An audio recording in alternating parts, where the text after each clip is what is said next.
म्हणजे मला ना आंध्र भजी हे खाल्ल्याशिवाय मी सोलापूरची हद्द सोडू शकत नाही.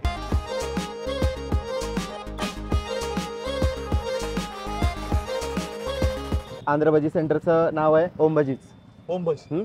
आणि काय प्रकार असतो आंध्र भजी म्हणजे? आंध्र भजी म्हणल्यानंतर ना आपलं जे नॉर्मल भजी असतात त्या टाईपच भजी असते, फक्त जी मिरची असते ती तिखट नसते.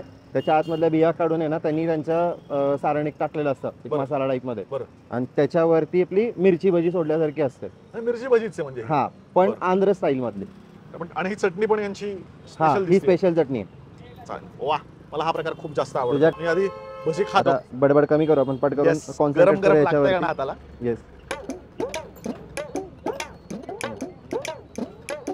चटणी, अरे चटणी चवी कमाल चटणीची.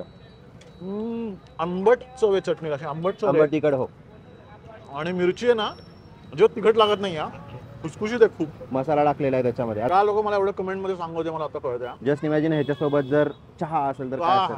आंध्र भजी आवडलेले, मी परत म्हणतो तसं 100 ने 1000% रेकमेंड करणार. सोलापूरला या खायला, इथे जबरदस्त आहे. हे अशी कुठे मिळणार नाही आंध्र भजी.